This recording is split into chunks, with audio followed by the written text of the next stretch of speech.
अस्सलामुअलैकुम सब मेरे भाइयों और इनकी बहनों। आज 23 नवंबर की रात है और 24 को प्रोग्राम रखा गया है। जमीयत उलमाए हिंद तशरीफ़ लाएंगे इसी के, तो आपको दिन में दिखाएंगे। फ़िलहाल रात में कुछ जो गेस्ट आए हुए हैं दूर से, उनके लिए पटना में इंतज़ाम किया गया है। आप यहाँ से वाकिफ़ हो गया, अगर वाकिफ़ नहीं है तो हम बता देते हैं। ये अंजुमन इस्लामिया है अशोक राजपथ में, तो यहाँ ही ये मस्जिद भी है, मैरिज हॉल भी है। इसी वैसे यहाँ कुछ भी रहता तो प्रोग्राम हो जाता। कौन चाहिए एक दो लिए वो ग्रुप में डालना है। जैसा कि आप हज़रात को मालूम है कि कल 24 नवंबर जो जमीयत उलमाए हिंद का देखिए अभी और आदमी लोग आ रहे हैं, अभी हज़रात और हज़रात आ रहे हैं।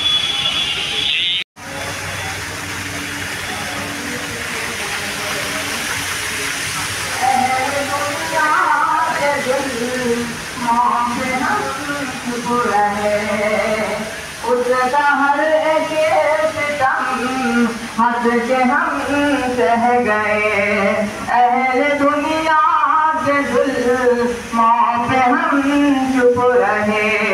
उसका हर एक सितम हंस के हम सह गए, अपने ही घर में हर वक्त जागरते रहे, अपने ही घर में हर वक्त जागरते रहे।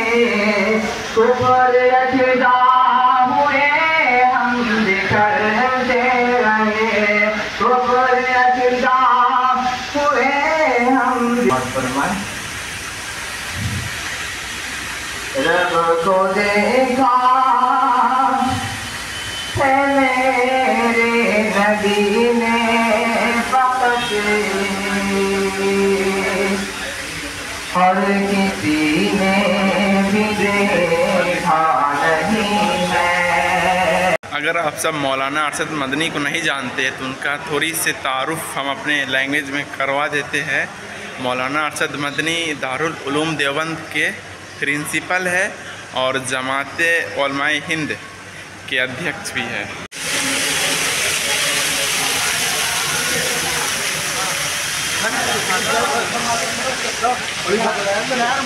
अंदर है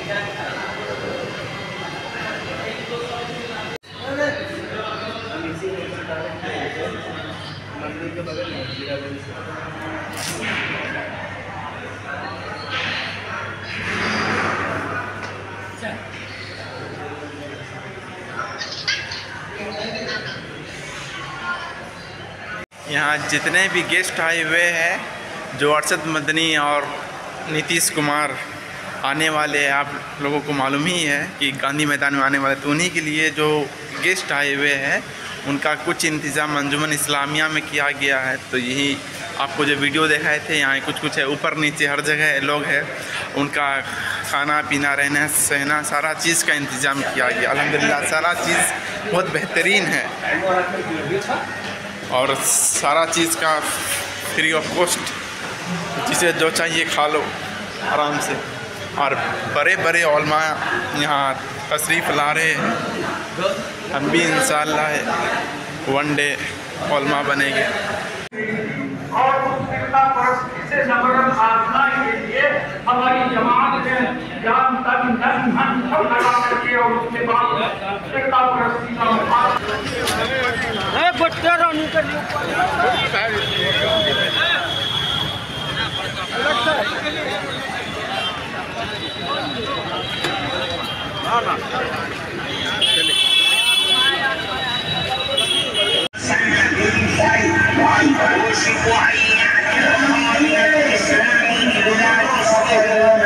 Yeah.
नीज मजहबी व दीनी नस्गाहों की माली ज़रूरतों, तालीमी वज़ाइफ, यतीम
नहीं आया नहीं यहाँ पे हो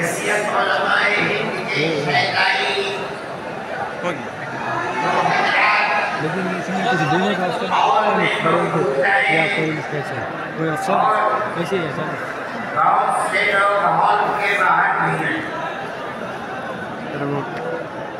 करना क्या है? आ गया अब नहीं कुछ करना। आगे देख बुलाया गया अगर आपको ये बात जरूर मालूम होगी और जमीयत उलमा के वर्कर जानते हैं कि जमीयत उलमा तकरीबन 100 साल से के अंदर ऐसी प्यार मोहब्बत के साथ कुर्बानियां देती चली आई है जिसके अंदर जात बिरादरी मजहब मालदारी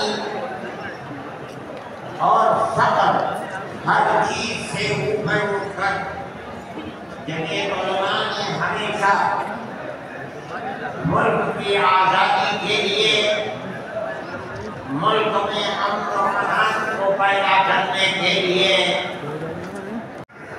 हमारा किरदार 145 साल का किरदार है। किसी का किरदार इतने लंबे जमाने तक नहीं है कि वो मरते मारते फांसी के फंदों के ऊपर लटकते अपनी गर्दनों को कटवाते हुए 145 साल तक इस मुल्क के अंदर हमने काम किया। 1803 से लेकर 1947 तक अगर कोई माई का लाल है दूध पिया है तो आकर के कहे कि उसका किरदार 145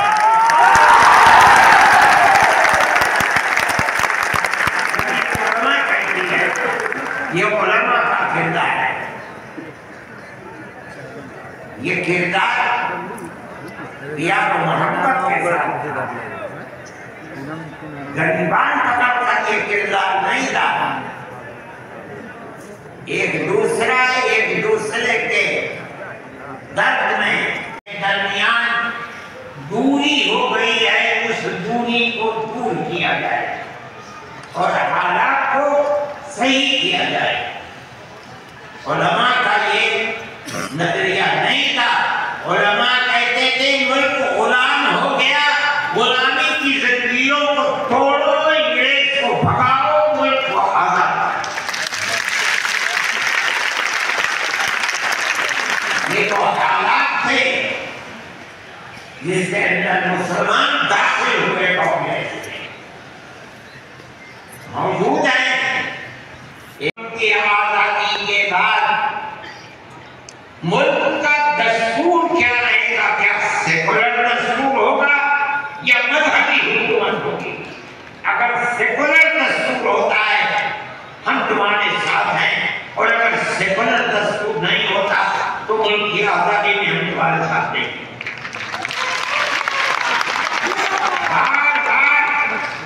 हमारे पास कांग्रेस वर्किंग कमेटी की तजावीज़ मौजूद है। कांग्रेस बार बार कहती है कि मुल्क आजाद होगा तो मुल्क का दस्तूर सेकुलर दस्तूर होगा। हर अक़लियत को अपने मज़हब के ऊपर आजादी से चलने का इख्तियार होगा। चुनाव आजाद हो गया। अब मुल्क की आजादी के बाद एक तबका उठा जिसने ये कहा कि खीर मिल गई है, अब इसे खाने का वक्त आ गया है।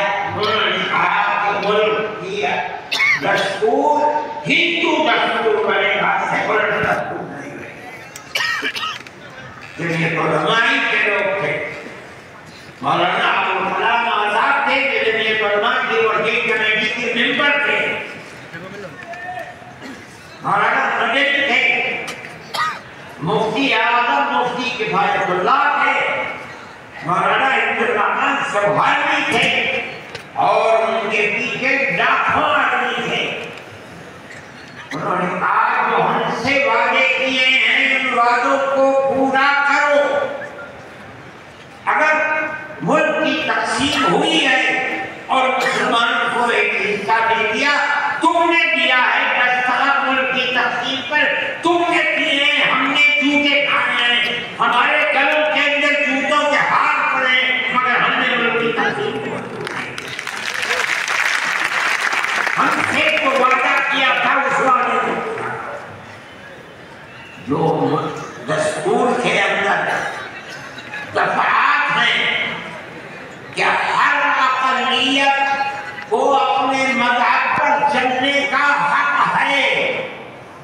ये दफात जमीयत उलमा की दी हुई दफात है, मौलाना अबुल कलाम आज़ाद की दी हुई दफात है, मौलाना मदनी की दी हुई दफात है, मुफ्ती किफायतुल्लाह की रखी हुई दफात है। जिन दफात की बुनियाद पर हर अक़लियत मुल्क के अंदर मुल्क वो हिस्सा समझती है जो हिस्सा कोई अक्सरियत का फर्ज समझता है। ये जमीयत उलमा की तारीख है।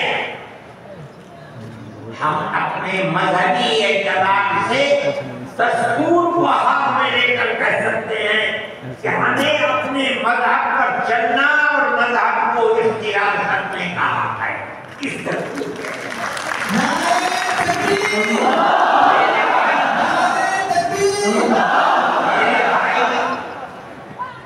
मुझे मेरे पास WhatsApp नहीं है, मैं ये लोगों का काम नहीं करता।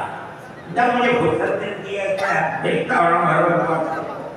मुझे आज सुबह एक साहब ने दिखलाया कि कल मोदी जी ने, वो बड़े आदमी हैं, मेरे मुल्क के वज़ीर आज़म हैं, उन्होंने तकरीर की है और उसके अंदर ये फरमाया है कि वक्त हिंदुस्तान के दस्तूर के अंदर वक्त कोई चीज नहीं। मुझे हैरत हुई कि एक मुल्क का वज़ीर आज़म और हिंदुस्तान के सब वज़ीर आज़म ये बात कह रहा है। मैं कहता हूं कि वक्त कुरान का फैसला है, अल्लाह के नबी हजरत मोहम्मद का फैसला है, हमारे दीन का जुज़ है। वक्त का लफ्ज़ नहीं आया, लेकिन ये बात आ गई 2526 दफात के अंदर कि इस मुल्क में हर अक़लियत को अपने मजहब को पकड़ने, अपने मजहब को चलने का इख्तियार है। क्या मतलब ये है? कल को आप खड़े होकर कहेंगे कि नमाज का जिक्र रसूल के अंदर नहीं है, हज का नाम रसूल के अंदर नहीं है, ज़कात का नाम रसूल के अंदर नहीं है, रमज़ान के रोज़ों का नाम रसूल के अंदर नहीं, इसलिए हर चीज को उठा दिया जाए। ये क्या चीज है? दस्तूर मजमूई तौर पर दस्तूर ने कह दिया कि मुसलमान एक अक़लियत है और हर अक़लियत को अपने मजहब पर चलने का इख्तियार है। मजहब की हर चीज इस एक दफे के अंदर आ गई। वक्फ़ों का मसला, इस्लाम के अंदर जो चीज इस्लाम की है मजहब, वो चीज है जो कुरान के अंदर है।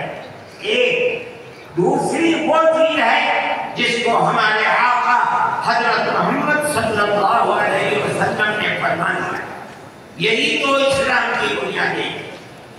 समझो, कुरान की आयत है, चौथे सिपारे की पहली आयत, लन तनालुल बिर्रा हत्ता तुनफिकू मिम्मा तुहिब्बून।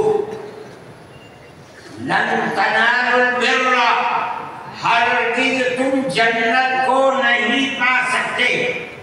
बिर की तफसीर मुफस्सिरीन जन्नत से करते हैं।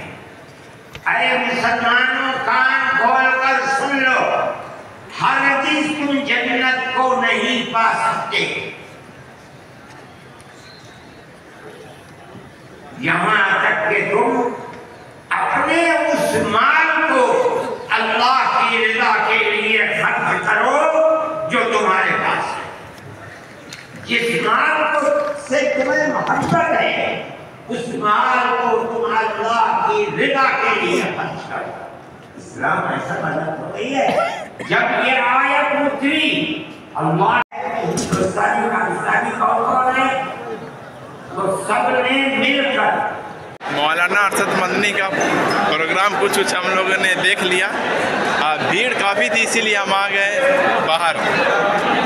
पुलिया टाइट हो गया था क्योंकि हल्का लेट से अंदर गए थे, इसी वजह से बैठने का जगह नहीं मिला। फिर बाहर ये है कि बाहर आदमी को अंदर जाने के लिए मना कर दिया गया, इतना रस। और आधा गांधी मैदान तो सिर्फ आदमी से भरा पड़ा है। इसलिए प्रोग्राम जो 11 से 2 तक था, लेकिन अभी 1 बज गया है। 1 घंटा हम स्किप कर दिए क्योंकि हमारा ट्रेन है कि वैसे लेट हो जाएगा मेरा। और ना जो बाहरी स्क्रीन में चल रहा है, बहुत सारा जगह स्क्रीन लगाया गया है। जैसे इधर बहुत सारा जगह में स्क्रीन लगाया गया है। और भीड़ काफ़ी बहुत ज़्यादा भीड़ बापू सभा में हो रहा है। चलिए फिर कभी मिलेंगे कहीं नेक्स्ट व्लॉग में। Love you, take care all.